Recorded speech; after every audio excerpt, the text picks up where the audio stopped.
Blame Truth here, and before I get into the meat and potatoes of XDefiant Season 2 here, I want to cover this because when I covered this the other day and said, you know, this Tom Henderson Insider Gaming article about XDefiant dying, it seems like a hit piece. It's very convenient and almost too coincidental that this came out one day before the Black Ops 6 beta, yada yada.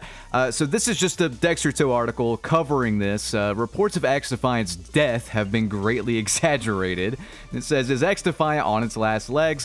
While recent reports have claimed that the fledgling FPS may be dying, developers have fired back to assure it's doing just fine and that Ubisoft is fully behind them. Now, what is this in reference to? Well, Mark Rubin himself clarified everything and pretty much debunked the rumors. Let's check this out directly from the man himself. This is a snippet from a bigger blog post on XDefiant, and I'll link this fully in the pinned comment below, but he says, all right, with that out of the way, I just want to quickly address the status of the game. Is the game dying? No, the game is absolutely not dying. We know there are things we need to improve like netcode/hitreg and adding more content to progression, but the game is doing well. We just want it to do better. And we do that by addressing the concerns of our community, which has always been the plan.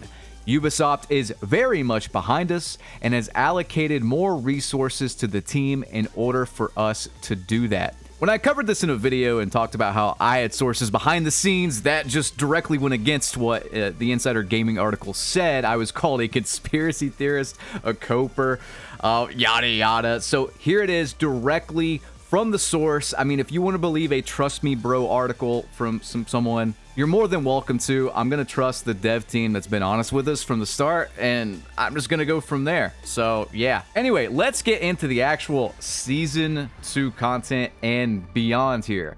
So, they released a Year 1 roadmap for XDefiant covering Season 2, Season 3, and Season 4 here. As you can see on Season 2, there's a new faction Highwaymen, 3 new weapons, 3 new maps, a new device, bomb mode, which is search and destroy for those not in the know, private matches. This is the beta implementation of it, but it will be fleshed out later, and I heard some behind the scenes things that it's going to be really, really customizable, which is always good. Down to, I don't want to spoil too much, but down to the weather, which is really, really cool. Limited time modes, I think that is going to be a Halloween event, and I could be wrong there. Again, I have some behind the scenes sources. Not everything is 100% right, but I did hear about a Halloween event. Event challenges, objectives progress, weapon XP, which is amazing, a great change. That's coming mid-season 2. Improved battle pass progression speed, new weapon mastery skin, which I have seen already. It looks fantastic. New ranked rewards, new battle pass, mantle improvements, player collision improvements, footstep audio improvements, top 500 leaderboards, ranked loadouts, ranked map voting, ongoing netcode matchmaking, and anti-cheat improvements. And Season 3 looks to be the biggest one of all, with daily rewards, prestige, faction mastery, badges, bots mode, kill cams, etc. Season 4 will contain weapons mastery 2.0, weapon skin challenges, and a major event takeover, which I'm not sure what that entails, but it sounds pretty cool. Speaking of cool, the Highwaymen are the new faction for Season 2. These guys are from Far Cry New Dawn, I believe, and they have, man, honestly, their stuff, if I can be completely honest, looks a bit overpowered. I hope it's not overtuned, but it looks really fun at the same time. So this is just introducing the faction characters, but the main thing I want to cover are their abilities, first and foremost, which is a grenade launcher and a sentry turret, and those are abilities. On top of that, their passive harkens back to Modern Warfare 3. You guys know I'm a big Modern Warfare 3 fan. You can find a bunch of Moab gameplay on my channel. I'm talking the old Modern Warfare 3, by the way. Not the new one. But the old 2011 MW3 had an ability called Specialist in that. And what that did was basically it let you forego lethal kill streaks, and instead you gained perks. So you'd gain 1 perk at 2 kills, another perk at 4 kills, another perk at 6 kills, and then at 8 kills you'd have the Specialist bonus achieved, and you get all the perks in the game pretty much. So there's like a mini version of this in XDefiant here called Revved, where you get 1 kill and then 2 kills and then 4 kills, and you rank it up like that. And as you rank up this passive, your rate of fire and reload speed gets faster, which, as you saw with the double barrel clip right there, can really mesh well with certain weapons. And again, it seems really good. I hope these guys are not overtuned. The gameplay I'm going to show you here is going to show some turret gameplay as well as grenade launcher gameplay. The Highwaymen seem really strong, and again, we might need some balancing here. I'm just going off what I'm seeing, just from playing, FPS for like 20 years or whatever. But this stuff looks really good, so it remains to be seen if it's going to be OP, but it does look fun at the very least, and it gives me that Modern Warfare 3 kind of vibe with the passive especially, which I'm really excited to try out.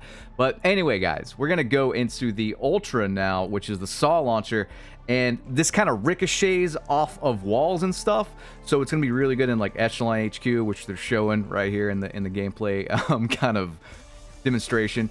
And for objectives for B points, it's going to be an absolute menace, and again, looks super fun to use. I hope it's not OP. We will see. And as you guys saw on the roadmap, we're getting 3 new maps, and they reveal those kind of sequentially. So first, we're getting Waterfront, which if I could just take a minute to glaze the XDefiant map team, not just like the geometry of the maps and how they all play great, but how they look.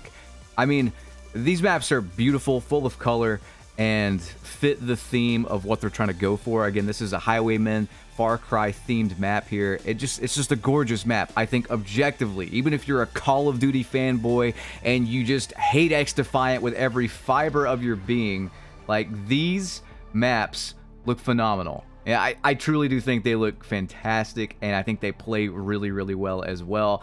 After Black Ops 6, that beta showed us just some of the worst maps ever, which most of them look good, but just horrible playing maps. I can appreciate XDefiant's maps so much more, and Waterfront looks fantastic. Thematically, it's like a skate park mixed with a concert venue thing, like a stage, like a music stage.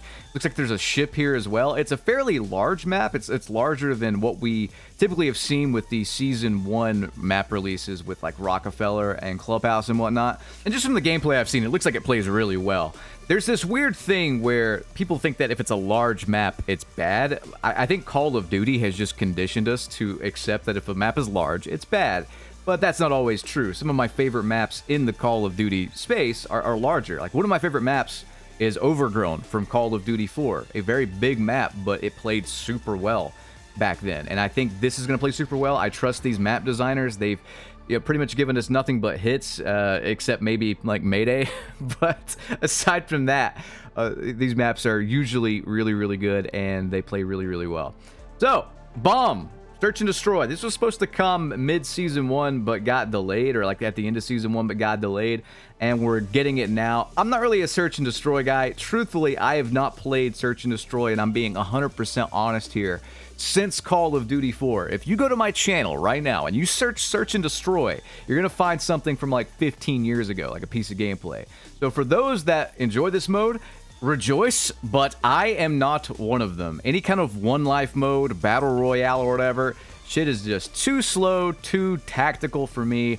I enjoy running in, killing like 10 people, going on a streak as people rush me like a bad kung fu movie, and then I die and I respawn and I'm just back in the action. I don't like waiting. I'm a very impatient, ADHD riddled person, so that's just me. However, this does look like it'll play pretty well, and it looks like they spent their time working on it, getting the kinks out and whatnot. So hopefully you guys that enjoy this, Marksman as well, I know Marksman's a big S&D guy, will love this game mode. I will not be playing it, but hope you guys enjoy. So the new weapons, this is probably what I'm most excited for, actually. These 2 weapons right here are some of my favorites. Well, there's 3, of course, but there's 2 in particular that are 2 of my favorites from the OG MW3 era that I mentioned earlier. The PP-19, aka the Dildo Gun, and the Spaz 12. These were 2 of my most used weapons way back in 2011. And with the new passive from the Highwaymen, they look to be even better and will give me that specialist bonus kind of feeling I got back in the day when I was dropping countless Moabs. So yeah, PP19. Apparently this is the slowest firing SMG, but has the highest damage. So yeah, it's going to pair really well with the Highwayman passive. Great iron sights, as you see here. This has like AK style iron sights. So this might be like the new meta pick above the MP7 and whatnot. I find that the weapon balance in XDefiant is really, really good right now. So hopefully they had the time to kind of balance these weapons properly and really hammer home the fact that like they don't want anything to be so good it's just gonna tear the meta apart. You know what I mean? The L86 LSW is the LMG of choice here. This is like a lighter weight LMG. I'm also an LMG stand in this game, so I'm going to be trying this out, like the M60 in the SAW, the M249 SAW. I really do think those are some of the most slept-on weapons in the game, at least in pubs.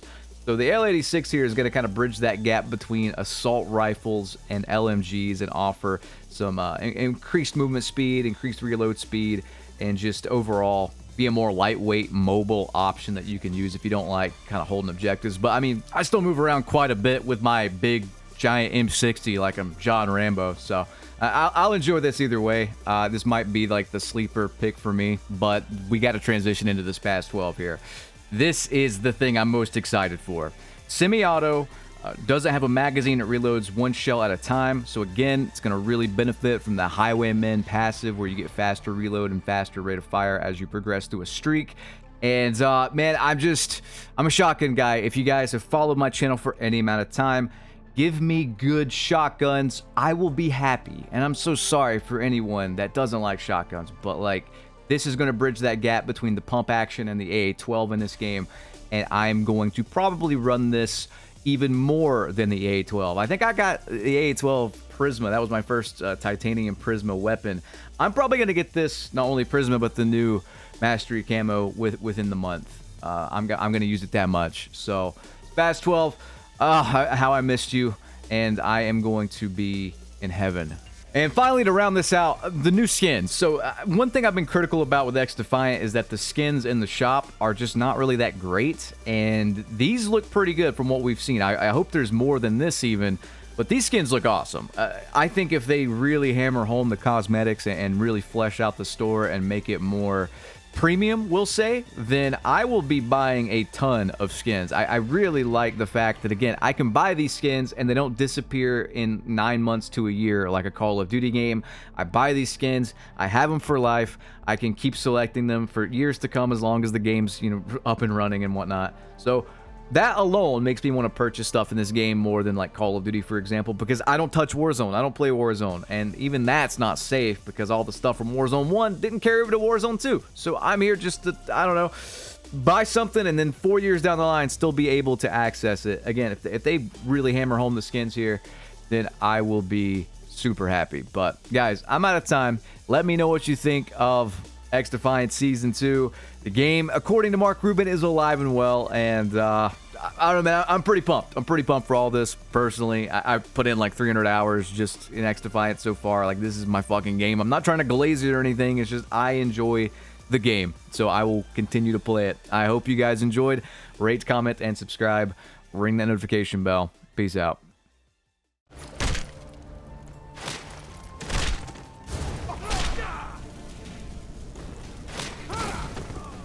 Here's some parting advice.